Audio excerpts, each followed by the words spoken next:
I know things you never see. You never see someone taking a shit while running at full speed.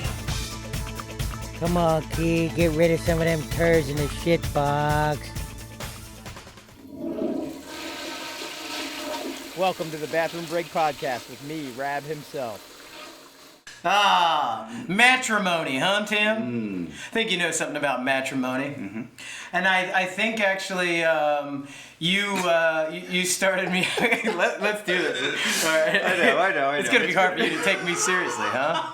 I'm serious these days. I'm doing podcasts. I'm a professional. Oh, this is going to be hard. I'm a very amateur podcast host.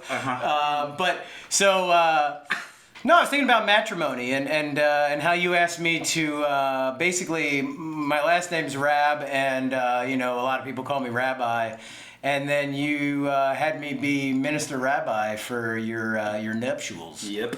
And I'll tell you what, It was amazing. I didn't want to do it. I tried to deny you, and then you just wouldn't leave me alone. You made me feel so guilty. Yeah. You bring me up to some cabin in the middle of a lake. River. You fill the cabin with shit, and then you have me get down on my knees and scrub shit out of it. I mean, I basically pulled it out with my teeth. So, you want to hear the real story? Yeah. No. So, I mean, what is the real story? So, I just know that, like, you get, like, a bunch of, like, Quaker oatmeal and pour it on top of somebody's turd.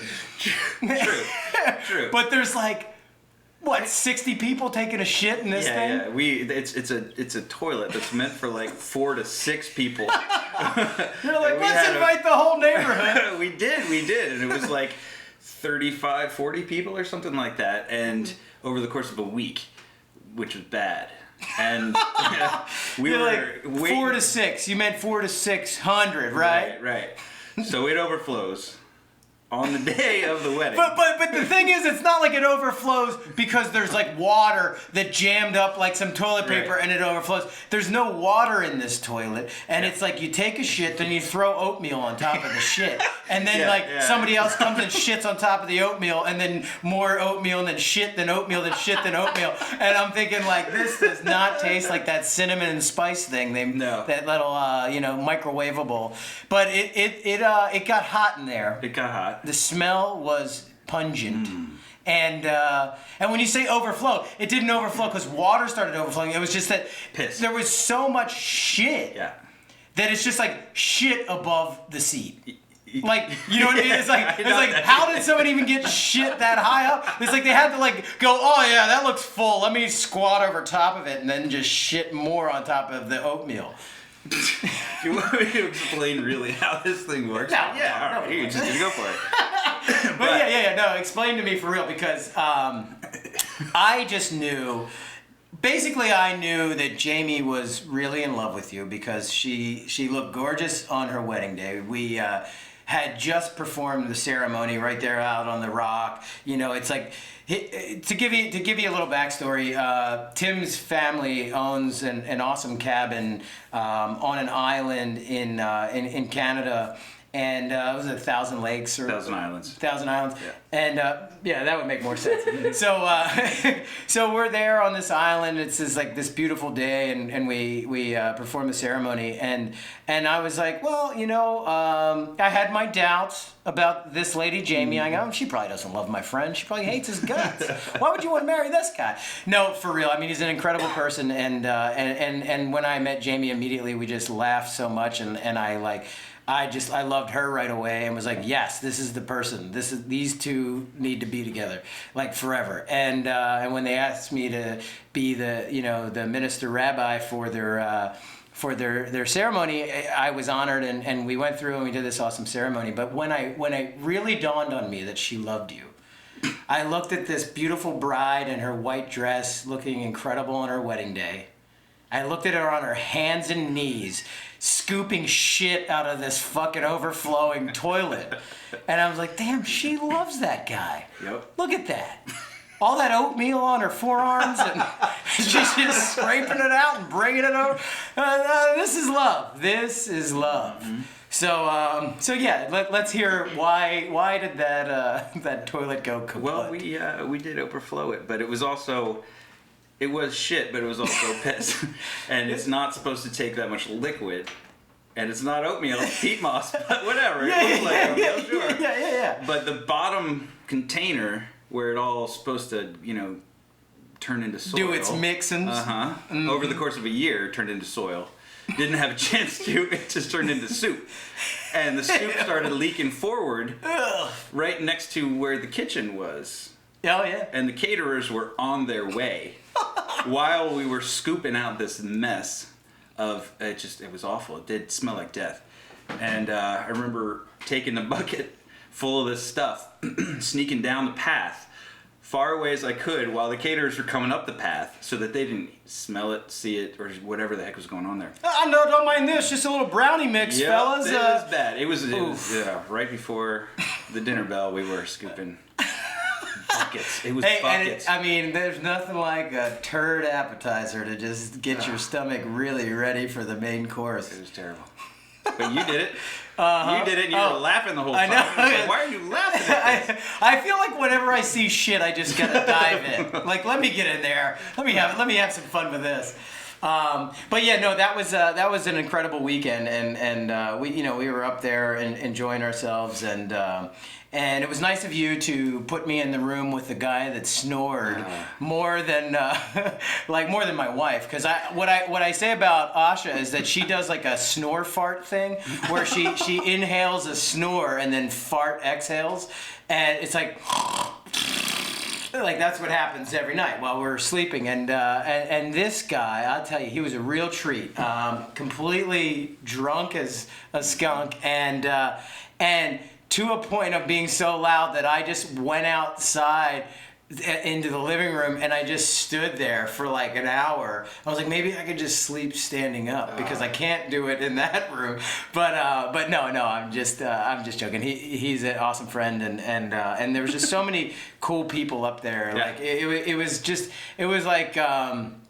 It was like a members only club, and we all had our jackets on. We did. Including Woody, your father. Yeah. No, but I love your dad, and I love to get to hang with him and your brother. Your brother's an awesome musician, and to give a little backstory of Tim as well. I just have a lot of respect for you, and he's a guy that is an awesome artist. Photographer. He's a musician. He's a filmmaker, and he's head of the art department, or what is it technically? I'm a production designer.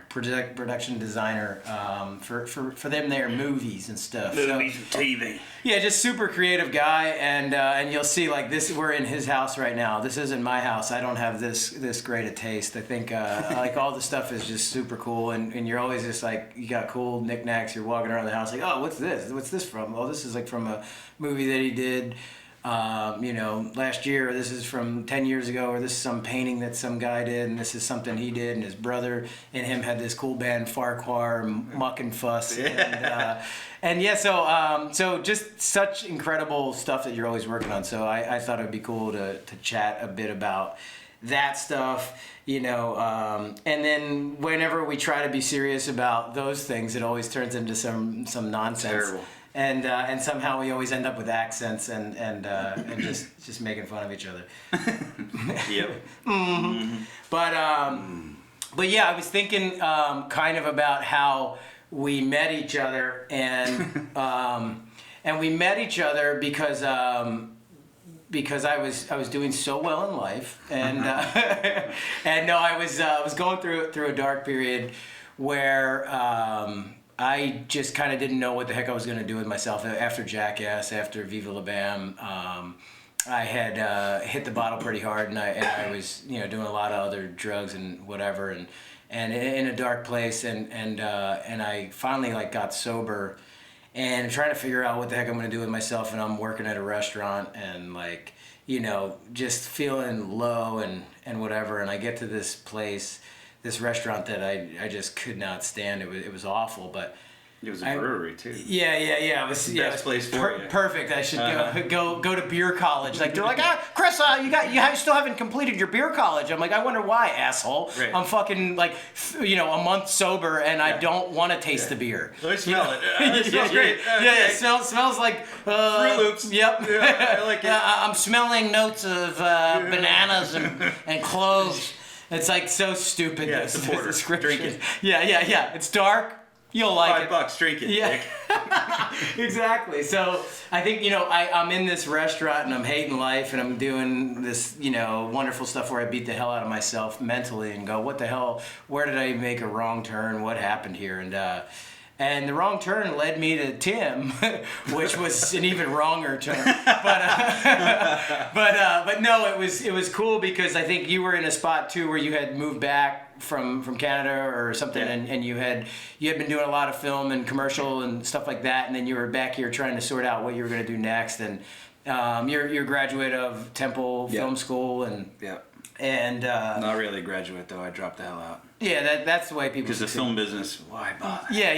Here, let me get a bunch of debt. Exactly. And then pay me $20 a day. Thanks, Temple U. Yeah. So you're doing your thing and you're trying to figure this out. And I guess one of the guys came back and was like, "Wait, you do movies and TV and stuff?" And I was like, "Yeah." I used to think that I did, but I'm probably just going to be hanging in the back, broom closet here in a minute if you don't tell me something positive about life. So I was in a dark place, not wanting to do anything, and they're like, "Chris, there's not enough blue cheese in this colander." I'm like, "Shut the fuck up!" I didn't give a shit about any of it. And finally, this one guy, he introduced me to you and was like, "Oh, Tim's, I think you were a bartender at the point or whatever." Yeah, I was up front. So Yeah, and you're like, and he's like, "Hey, meet this guy Tim," and I kind of was like, "Oh, okay, cool, yeah, he's a filmmaker, yeah, and everybody." I think we're all waiters right now. Yep. But so it was like that kind of cynical attitude that I had, and then we talked a little bit, and your memory is probably different than mine, but immediately I was like, okay, so this dude does film, TV, commercials, and I'm the guy from Jackass, and I felt like this, like, "Oh yeah, you guys fart on snare drums, cool, okay, I make real movies." And so I felt that a little bit like, this guy's not impressed at all. All right, and then like, that's interesting. And I felt that a little bit like, oh, maybe like he isn't into that kind of crap and he's doing, movies and whatever. And that was just my first take was like that. And so and that was probably just my low self-esteem at that point. But it was, I didn't know like kind of how to broach the subject, and then I think from that moment I kind of realized, okay, he does do cool stuff, and this guy, like as you started talking, I was like, oh, he gets it and he knows, because how many times when when you make films or TV and you do that stuff, people go, oh, I know a guy, and then it's like this kid Kevin who has like a VHS camera that's like, yeah, one time I went down to Ocean City, New Jersey with my dad, and he filmed me doing hula hoops right at the water, like right where the water meets the beach. Like, fuck, Kevin, I don't give a shit about this video you're making. So like... Your video toaster back there in 1990 whatever? Yeah, exactly. So that is usually the take that you have. And when I met you and it was like, damn, this guy's legit. Then like I began my wooing process. Oh. So no, but really I was like, okay, cool. You like, this guy's cool. And then so... going to work wasn't that bad because I'm like, at least I could like talk to him. And then if you weren't there that day, I'd be like, oh fuck, I don't want to be here at all. Right. So I don't know, what was it? 2 weeks? You were there for 5 weeks. Yeah, total. Okay. But I don't know when I met you, but like... Oh yeah, it was about a week and a half in. Yeah. Everybody's like, oh man, there's one of the guys from Jackass. I was like, oh shit. Well, Yeah, that's cool because I always thought that they were great. Which one is it? It's that one Rab. I was like, Rab himself? Holy shit, he's the best one. Okay, like, yeah. Well, you really fooled me. Yeah. I was like, oh, that's cool. Yeah. I didn't want to seem like into it. Yeah. Oh yeah. Okay. Well, you did a good job. but yeah, no, it was funny because like when we met, I'm like, okay, cool, and then I instantly like connected with you because of that, and I just remember like being back there, like it would be like, oh, Rab, you know what? We were thinking about giving you 3 whole tables tonight. Do you think you can handle that? I'm like, dickhead, like, I remember I've that, yeah. done this. I know how to do this. Like, give me a bunch, so I need to make money. Right. And I, like, at the end of each night, it's like 26, 27. I'm like, I gotta get the fuck out of this restaurant. Right. And also don't forget to tip your bus. yeah, tip everybody out, and then I'm like, no, I have $11. Yeah. You know, Yeah. so I'm doing this side work, and I'm just like, what the fuck am I doing here? And and then I came in. I think it was like, yeah, like you said, it was a few weeks, 5 weeks in or something. And I walked up to you at the host thing, and I always remember, like, I walked up and was like, well, I think the reason that I'm here was to meet you. And I've met you, so I think I'm gonna quit now. I'm out of here. And you're like, and then I like didn't come in the next day, and you just send this text like, wait, what? Did you really just quit? I'm like, yeah, no, I was serious. Like, I don't want to be here. I don't know why the fuck I'm here. I know the only reason I was there was to meet you. Yeah. And like, you know, it wasn't to make money because our drunken manager would like, he's, you know, getting drunk on the job while not giving anybody, I mean, he was a whole nother story, but yeah, I knew like I was there to meet you. And then when we did, I was like, okay, cool, time for me to move on. And the way I remember it is we're standing at the host stand, like you're saying, and we were talking about, you're like, oh wait, you shoot video? And I was like, yeah, I just got this camera, whatever. You're like, well, I'm about to do this thing. You want to jump on? I was like, all right, great. So we started there. We started there. But we didn't, that was after you quit, right? We didn't start. Well, we started filming it right after I quit. Okay, yeah. But yeah, we talked about that day, and then I was like, I'm gonna quit. And but the way I remember it was you had slump shoulders. You were very small. Yeah. And you were like, you looked just so defeated. And you were like, well, I met you. Can I quit now? Yeah. Yeah, we laughed about it. And that's how I recall it being just more like a sad question. Yeah, and just that. And then the next day it didn't It's come like, in. are you going to let them know? You're like, I'll send them an email in a week. Yeah, they'll figure it out. You know? Yeah, and they did. I think because the guy was harassing you. Like, hey, is Rab coming in? Like, I don't think so. I don't think so. And then I think you had to pick up a camera or something from me from the bar. And you were like, I'm outside. Can you come out? Because I'm not going in there. Yeah. I remember that. No, I'm not going in there. there. I remember that. Because then the one girl that worked there was like, oh, hey. I'm like, wait, you never even talked to me while I was there. Yeah. Like, all you guys were rude assholes. Like, but now it's like, hey, come back to the misery. Like, no, I'm gone. You're done. Yeah. So, but what was funny was that, you know, I had planned to make this short film. It's called Borrowed Happiness, and save your time, don't watch it. Shot beautifully, though. Yeah, beautifully shot by this man, Tim.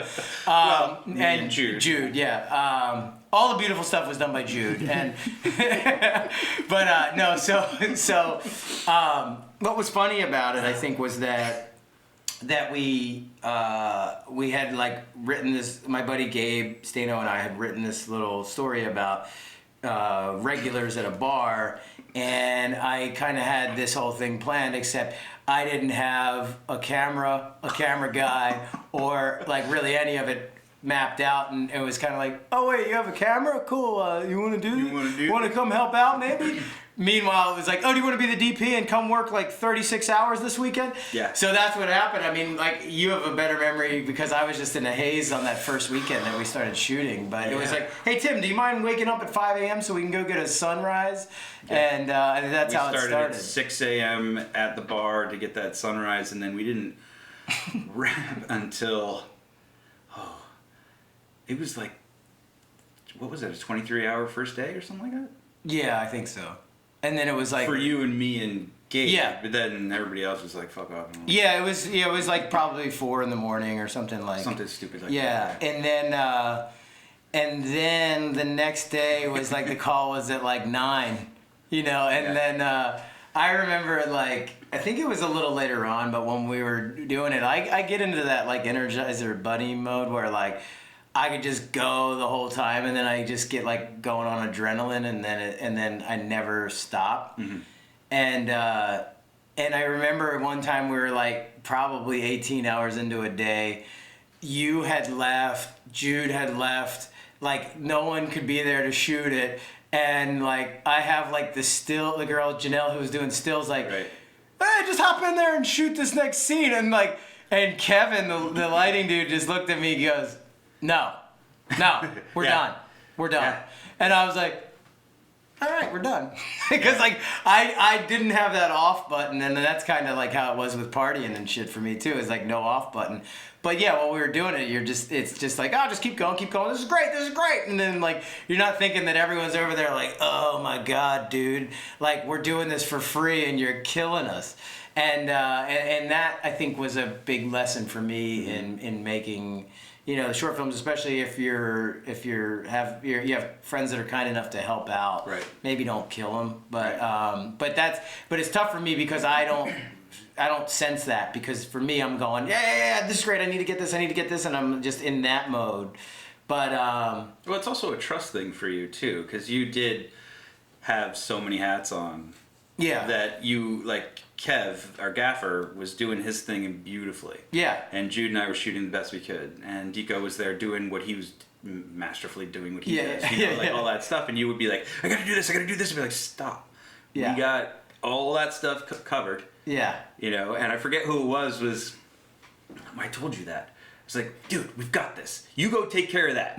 And I forget if it was Jude or somebody was just like, did he just politely tell you to go fuck yourself?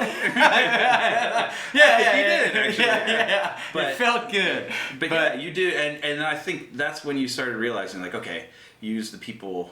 yeah, You know, somebody told me when I joined the union, said, you don't have a toolbox anymore. We are your toolbox. Yeah. Like, so you hire the right people to do that task, and Right. then you pick from that. And that was a big lesson for me too. It's not all me. It's everybody. It's all of us. Like, it's big collaboration. It's Yeah. really beautiful that way. Yeah, and it is, and I think it is about trust, because I think I struggle with doing that because I'm just like used to, like, I just need to do it because it's not gonna get done if I don't do it, you Right. know.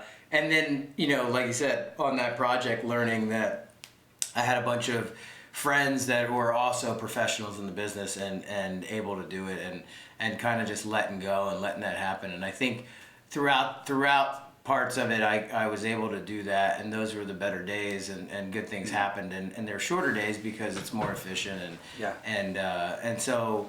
But it was a great learning process throughout making that, and I think it just kind of solidified our friendship, and we just kept, you know, working on more stuff, and it just became funny, and then, you know, who knows, I'm a minister rabbi at your wedding. It's crazy. Yeah. And it was the best wedding I've ever been to. Oh yeah, I For know. sure. Yeah. Like, and I joke about that because, of course, it's your own wedding, but it Yeah. was one of the most sincere ceremonies I've ever heard from the guy giving the ceremony. Oh yeah. Like, you told these stories, and you're making everybody laugh, and you're making us just being like, Yeah. Well, it was cool because I feel like, I mean, it's all from the heart, and that's like I said when I met your wife. Hey, Chad, we could kind of hear the chair when it's moving, but would you shut the fuck up over there? No. Chad! Yeah, Chad. you know.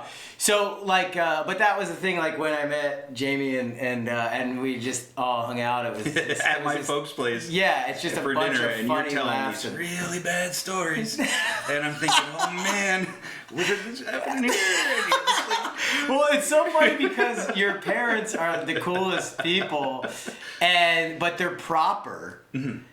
But Right. somehow, like, I kind of get the Oh, yeah, like yeah. the You get the free card. You do. like where it's like, okay. I mean, I would never be too vulgar, but like, well, I mean, I don't know, man. Yeah, we're standing here, we got shit in our hands, it's incredible. And this is at the dinner table, and you got my mom and dad both laughing. They're like, oh, we don't know what we got here.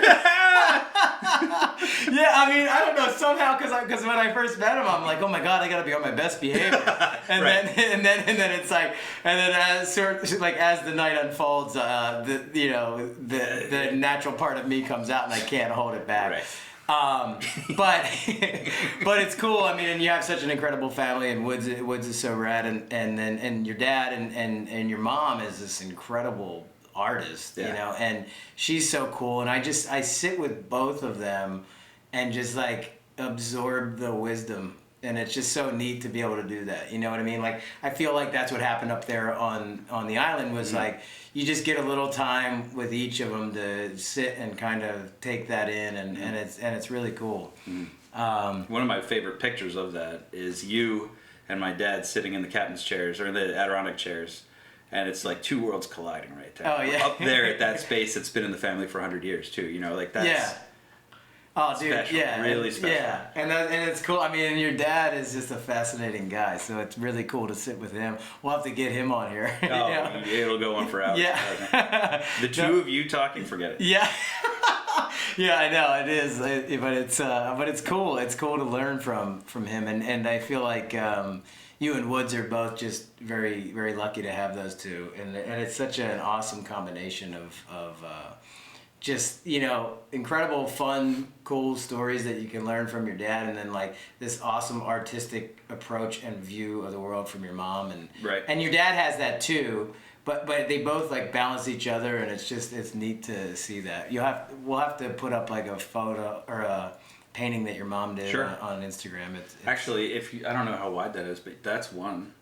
oh yeah, of the wow, daughter. yeah, of your daughter. That was a surprise that they went over for like a painting lesson. Oh yeah, yeah. And then months later, after the wedding, and at the reception, and here back in town in Philly, they unveiled that one for us. Oh, wow. It's like, yeah, that's incredible, man. Like Yeah. your mom is on another level. But yeah, man. So just thinking more about what you're doing right now, like in the movie business, and you said you're set designer, yeah, production designer. and so give me an idea like what that kind of entails. It's wizardry. Yeah, It's obviously like- he's a yeah. wizard. He's a wizard. We knew that. No, I basically take what the writer writes and what the director wants and his vision, and then I take what the producers want to spend or not spend, and then I put all that into a big ball, and I say, here, go make that happen. Like I say, the head of the art department, it's like I have to create it out of nothing and then have other people help me execute that on a huge level. Yeah. A lot of times, sometimes on a very small level too.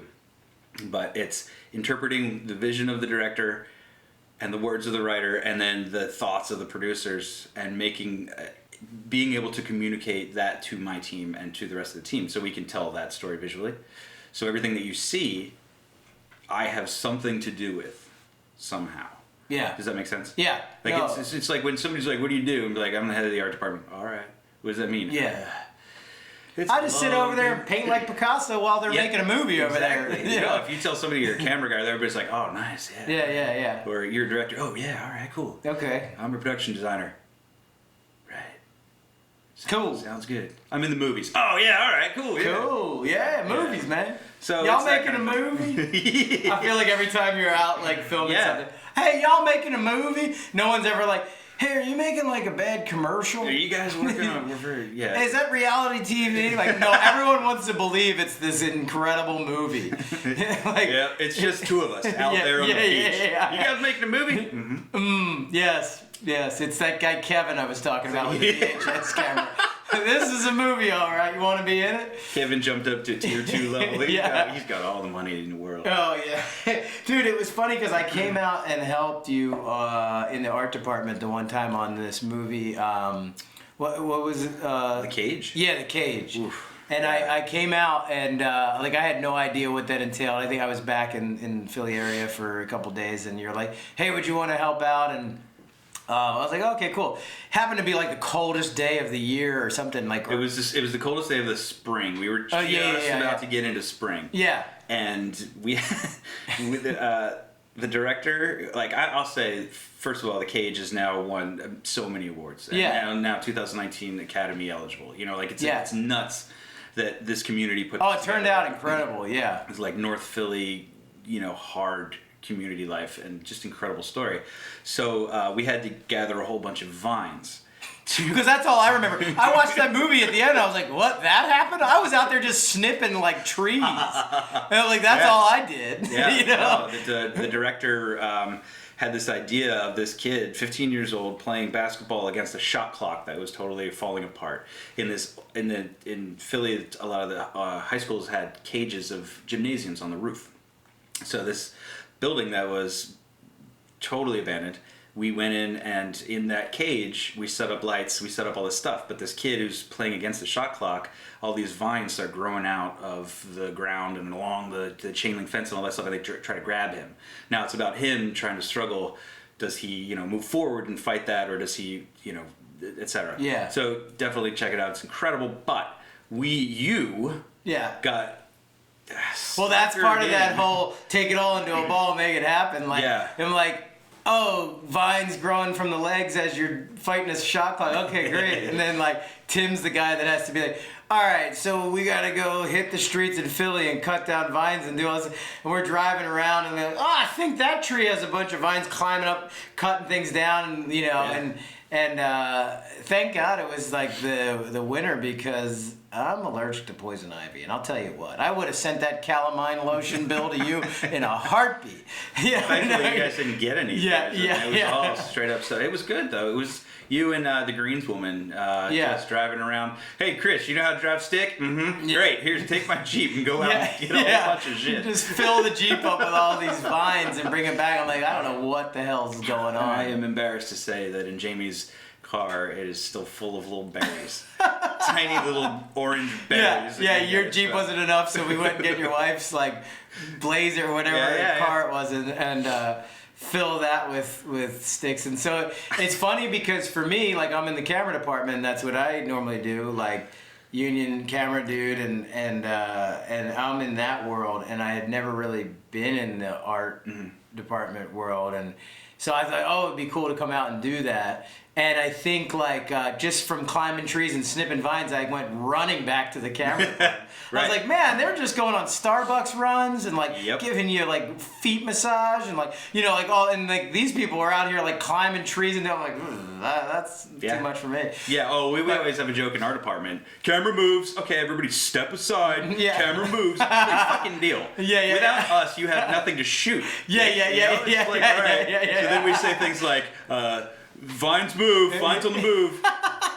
Yeah, because it's hilarious, and it's funny to see how disgruntled you are towards the camera department, because that's what happens. I feel like you see I always said, like, grip department, and this may not sound good, but I'm always like, how do you get a job like in the grip department? They do the interview and they're like, hey, sir, what would make you good for the job? And it's like, well, I think I'd be good for not you, next. Hey, sir, how would you be good for this job? And it's like, you know what, fuck you, pal. And he's like, hey, you're gonna be the key grip of this one. Yep. Because I feel like it's this disgruntled thing, and I get it because the camera department is treated like rock stars, and then the rest of it is like, well, we're waiting on sound. Yeah. We're doing it, and it's like all these things, and you're like, it's a total team effort, and without that, like you said, like, if you don't create this incredible set, then what are we doing? Right. We're just shooting with Kevin and that VHS camera down at the Jersey Shore. So, but no, it was cool to get a new respect for what you do, and it's funny how you kind of landed in that direction, because, like I said earlier, I mean, you're an awesome photographer, musician, you're a great director. You directed a short film which I think is incredible, called My You. Thank you. And that was a story that I read at that wonderful restaurant we worked at, and I'm looking at this guy like, oh, that's right. It was that old. You're gonna make this, right? And you're like, oh, you think I should? I'm like, you're an asshole. Like, I've been writing all these things for years, and I'm like, I just went home and like torched it all. After I read yours, I was like, I should just probably quit.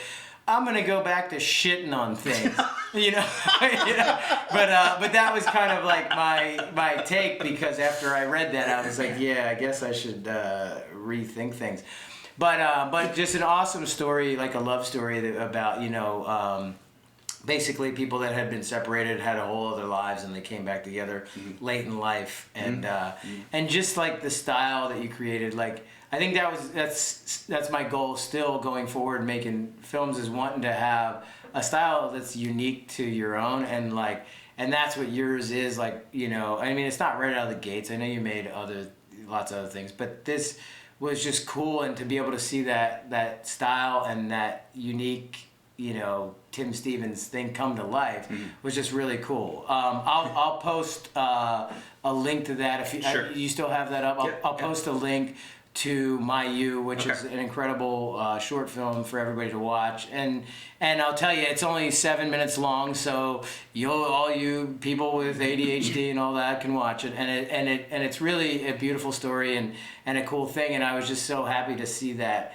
come to fruition, because like it's funny how I think anybody who's creative has this like a little bit of a sense of like, I'm just not good enough, and like whatever I'm doing just isn't, and I certainly have that, but I saw that with years of like, what do you think? And I was like, what do you think?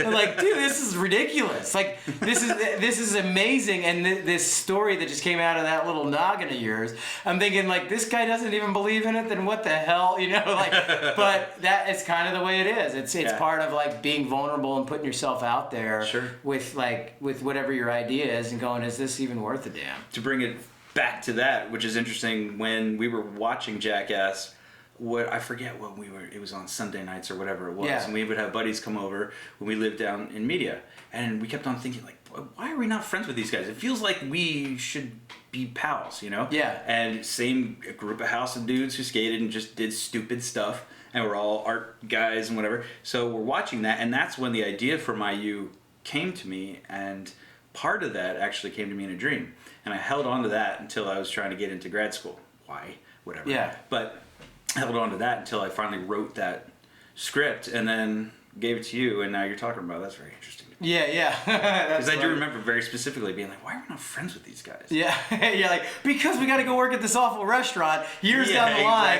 exactly. and it was years down the line, because Yeah. I ended up in LA for a couple of years, and then was like, screw this, and come back, and then screw this, and then up to Toronto, and then back, and then wherever. Yeah, and then it comes like full circle, and it's funny how that works. But so I guess my kind of question was like, how did you? Oh, there was a question in there. Oh, and that's how I do. I go off on all the tributaries, and then I remember. Oh yeah, I was talking about that.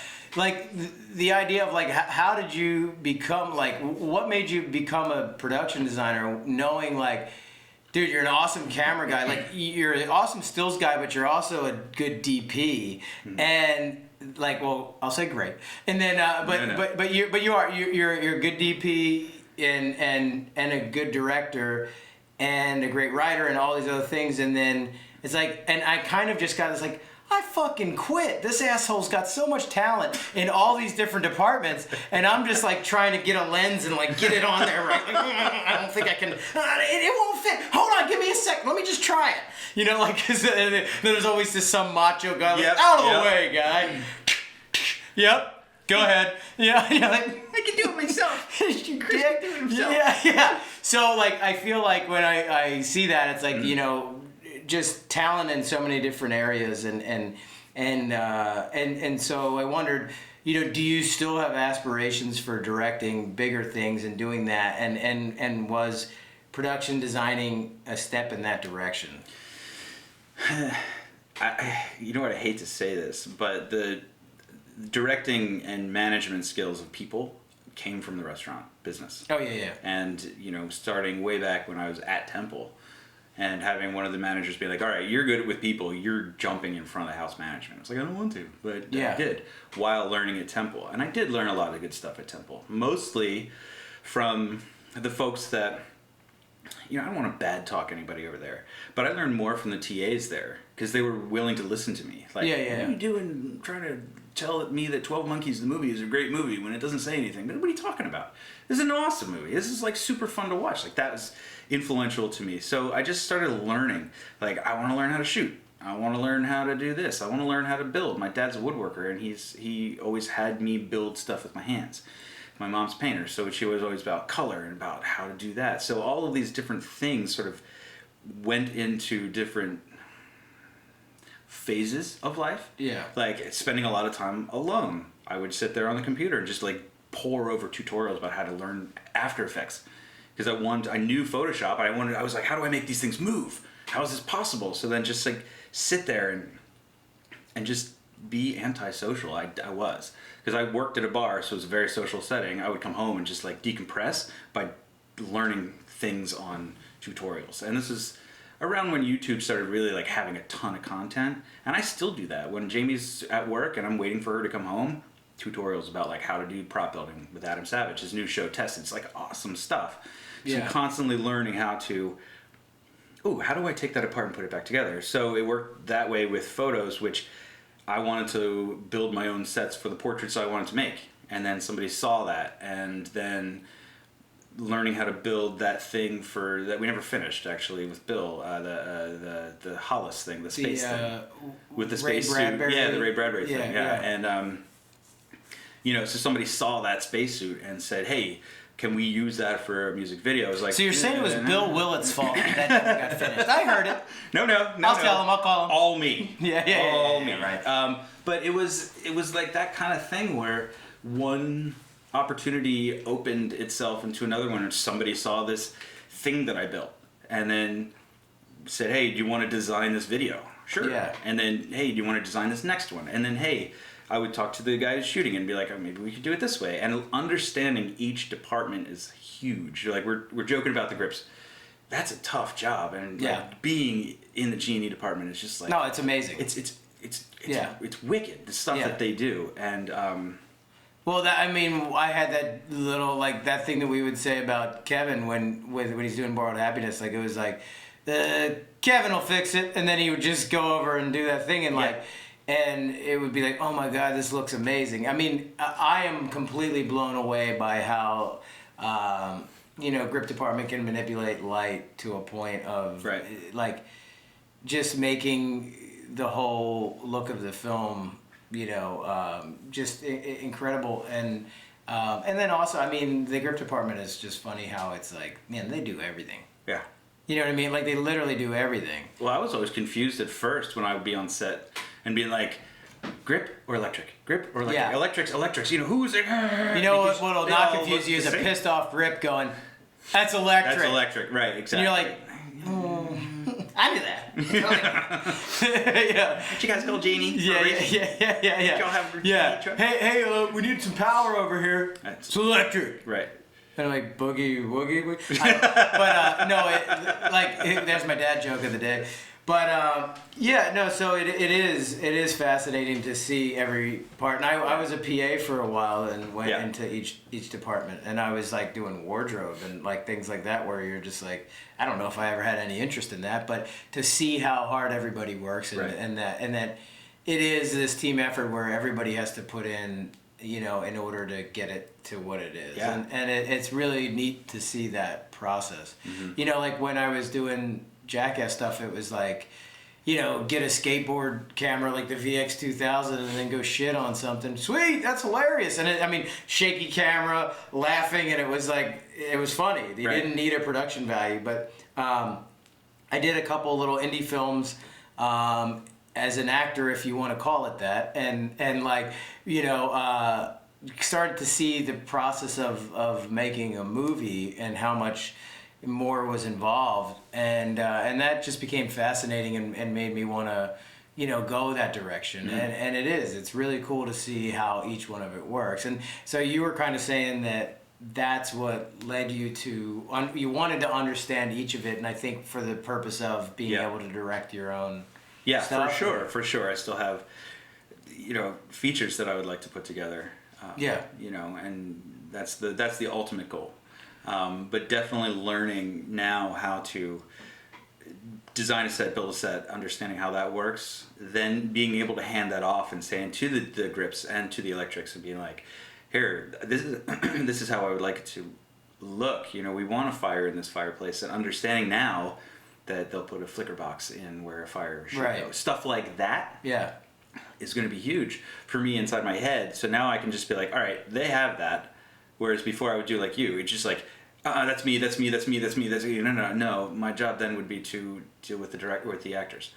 So learning how to handle people is part of that. So that's what it is. It's like And I think what's really cool about it, I think that just kind of a light bulb went off for me in terms of production designing, because as a director, you're inner department. You're talking to every department. Yeah. You're a part of every single thing that's kind of going on, and I think as the production designer, you're in that similar seat.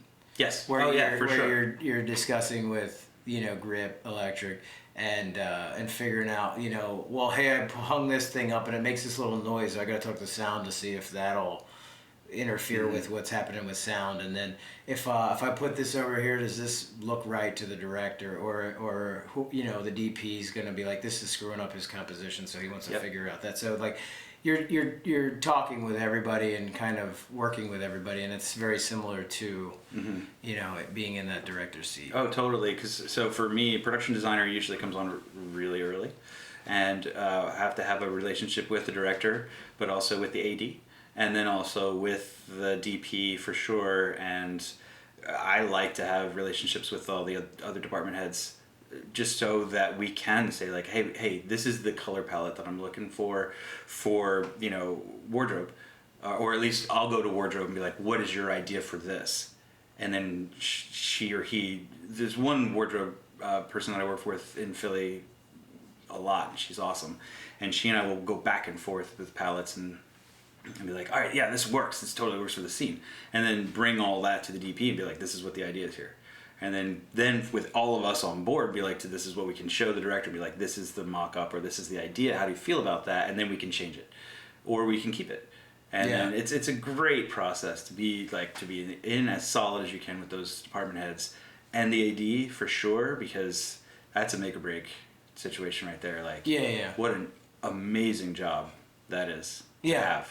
Oh. Well, I when don't you know get a how good one they too, do. like Oh my I feel like goodness, when you work with good ones, it's a nice dance. When you work with the people that aren't the best communicators, it's a miserable existence. It's true. You're right. It's either 100% or like minus whatever. Yeah, you like this can't- person's this is awful. I'm terrible. trying to avoid them. Right. Or, whoa, this person is like a great communicator. They're funny, but they're stern, but they're cool to be around, but they're making this thing move and they're doing it on time and everything's working. And that's awesome to witness as well. Well, I was going to ask, what's that? I don't want to let the producers too. The last job I was just on, we had producers that were some of the best producers I've ever worked with. They had all of our backs, and they we were constantly moving schedules around, and so I can't ignore them either, because it would be times where I'd just be like, what are we doing over here, and pull one of the producers in and into my office and just be like, hey, and then some conversation would happen, and either he or she, both of them, would be like, I got it, all right, great, and then they would leave and come back and be like, it's fixed. So from the top all the way down to the bottom, like everybody, it's not even fair to say top to bottom, that's stupid. Yeah, 'Cause we're all And I was going to there. say top to bottom. Don't forget about Crafty. if you need someone to make you a great right. set of meatballs, I know a guy. Oh, meatballs. Back to that Ray Holy Bradbury shit, movie that was dude. never finished. I think the reason it was never finished because there wasn't enough meatballs on I set. think I still have like at least 2 or 3 cases of those. You still have heartburn from those incredible Mamma Mia meatballs or whatever the heck I brought. You left me in charge of taking care of you got to get some food for people and do this, and I made the rookie mistake of just going, get these frozen meatballs, stick them in a crock pot, throw it over there. Everything. Several crock pots. Yeah, like 37 crock pots full of meatballs, but. I learned from that, man, if you really want to piss off a crew that's working for food, give them really crappy meatballs that they all are either shit in their pants or just pure heartburn for the rest of the night and the next day. And I saw what that happens because everybody gets angry when they're hungry, and then angry or spacey. I get angry, my wife gets spacey, but that that starts to happen, and then you give them some delicious Mamma Mia's meatballs, and I'll tell you, and then we're taking a break. You rolling on that? Oh, she's rolling. All right, we grabbing some of this pie? And back to our regularly scheduled broadcasting. Tim, why did we take a break? I don't know what happened there. Try this delicious whoopie pie. Whoopee. Explain, please explain. No, don't. Just shut up. Let me eat that thing. It's legitimate. I think it's. That's good. I think it's an Amish treat. I can't swallow it. I need water. Oh, it's hard to swallow. If you really want some water, I have some. People love when you chew in their ear. Like, you know, like that noise? People love that. I love it. I kind of do. Dude, I'm such an asshole that, like, I'll be sitting there on the couch and Ashra will be eating something and then it's just like, I'm like, can you go eat that outside? Like, I literally feel like I'm the guy in Kingpin. Kingpin, Bill Murray. Like, do me a favor, go eat that outside and then come on back in. Go wash that perfume off before we come back to our table. Yeah. You're not going to finish it? I mean, I'm going to. I thought we were racing. I didn't know if people would be bored with. Probably. Yeah. Okay, good. Then I'll finish it. That was really good. So peanut butter whoopie pie, not whooping pie. Oh, wait, now I gotta have that dry clean. God damn it. You can't have this guy anywhere. So, explain to me the we whoopie pie. I don't know anything about it. Like Whoopi Goldberg pie, it's not whooping. Not whooping. It's whoopee. Whoopee. Where's it come Whoopee from? cushion. It's I don't know. It's in Lancaster County? Is this actually a whoopie pie? Yeah. What am I eating? It's from. Lancaster County. What's Well- funny, like, It's not actually from Lancaster County, but I'm pretty sure it's an Amish thing. And I'm sure you're going to get a ton of hate comments being like, what? No, it's not. But I don't know anything Yeah. about them. people love hate comments. Isn't that funny? They love hate it. But no, what I was thinking is Lancaster County, and you know, I'm out in California now, and it's Lancaster. Lancaster, right. Yeah. So when you're back here, it's Lancaster. There, it's Lancaster. Sorry to screw up your world. Yeah, it's, you know. Glad you had some of that whooping pie. I tell you, I'm gonna go take a nap now. You know, it sucks too because we were in a really good role about something that was probably really fascinating. Oh, it was. I'm sure of it. We were talking. No, I don't think so. I think it was probably boring. So it's a good thing that it cut out this You sounded like Richard Dreyfuss this time. this mouthless weird little figurine here said that's enough of this boring shit. Just cut the recorder there. But no, we were a bit into like just the filmmaking process. And I think what happened was our union got wind of you saying that the producers were doing a good job, and so it just cut us right out. It was like, that's bullshit. We all know it. And they cut it right out. Complaints were made and then... Yeah. Call the union.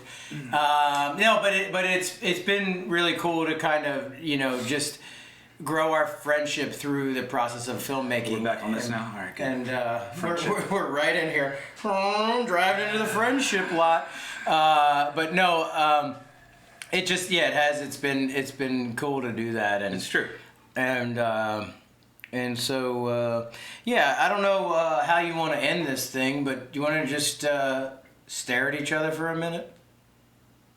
No, let's not do that. Come on, man. Let's, you know what I wanted to do? I wanted to take this time on the Bathroom Break podcast and make it about poop. And I have a pretty good, you know, track record of turning everything into shit. I mean, we started it out with your wife in her wedding dress scooping shit off the floor, and we'll end it with a nice poop story from a mom out there. And I think her name is Becky, but we're not supposed to say her name, so we'll call her Becky? Becky. Becky with an I. But that's actually her name, so maybe we should... Yeah, Becky with an I. That makes it different, right? Yes. The Becky we were talking about was with a Y, but this Yeah. is Becky with an I, so... Rebecca. No one's ever going to know the difference. Or they'll never be able to spot or see the spot of shit that's in her pants. So I asked people tell to... me the story. Yeah, so I asked people to write in and like give me their shit their pants story. I saw that. And this one was hilarious to me. So this one is like a mother, and I just want to kind of read a little through what she had written to me. So she go, well, here it is. So here's her poop her pants story. Well, I was shopping at Walmart, and I have my 2 kids with me, age 1 and 2. I had to take an emergency type shit, so I had to stand in aisle to hold it in just so I could make it to walk to the restroom. So I get to the front of Walmart only to see the restrooms are closed because they're remodeling. And so I say, okay, I can make it home. So I hurry up and check out and get in the car. On the way home, I feel the crap coming back, and I had to pull over in the turning lane and get out of the car to squeeze my butt cheeks.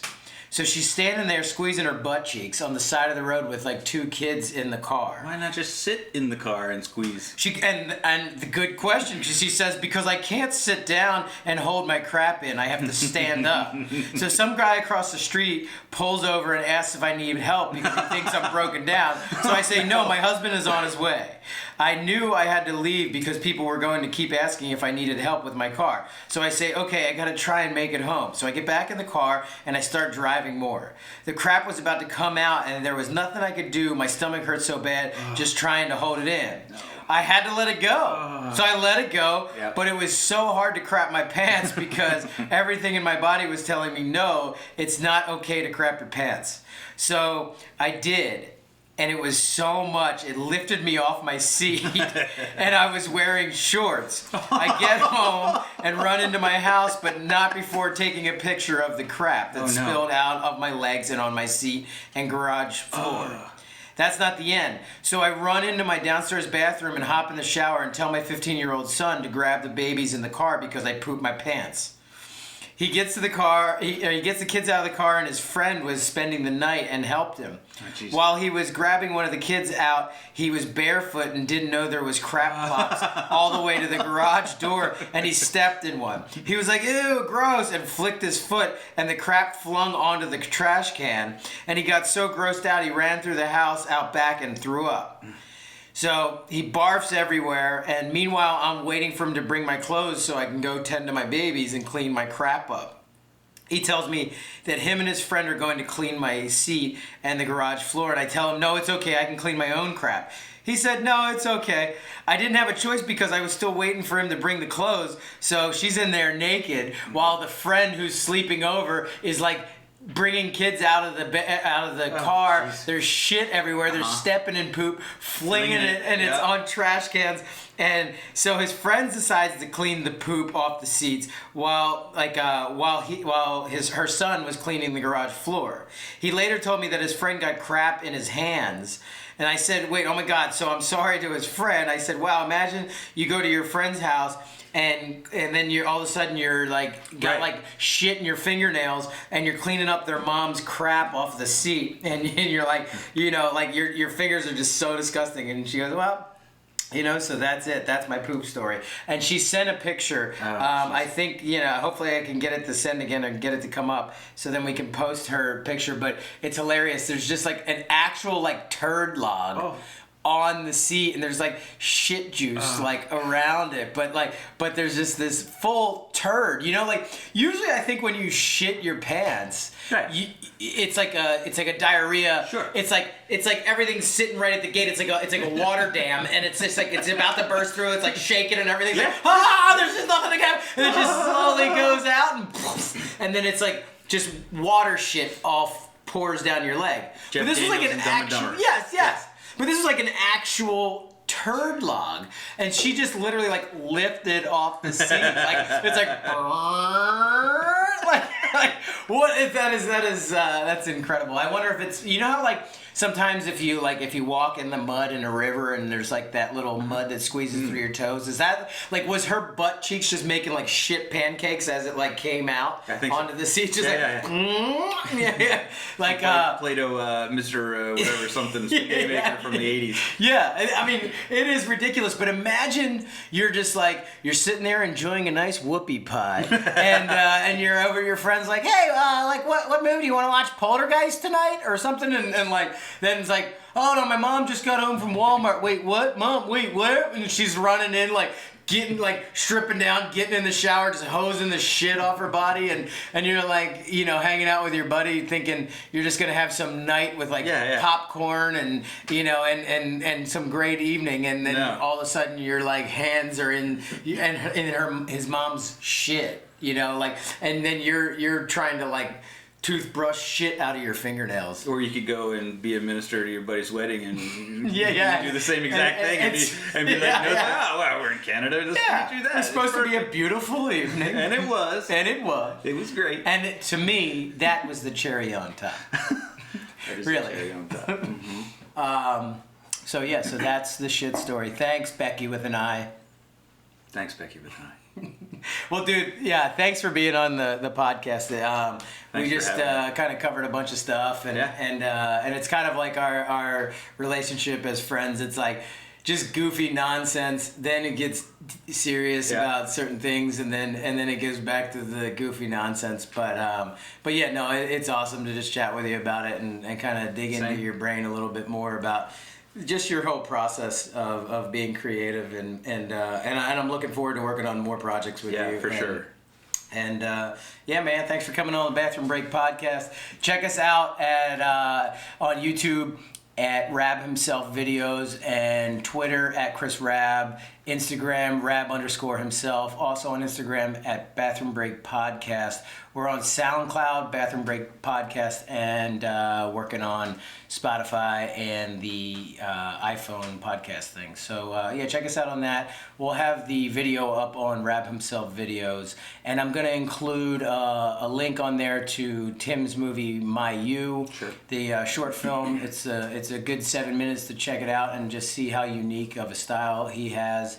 And yeah, man, thanks for coming and farting around talking Let's about do poop. it again. I think it'd be a good time. Yeah, it'll probably be better than this. I mean, it has to be, right? Oh, crap.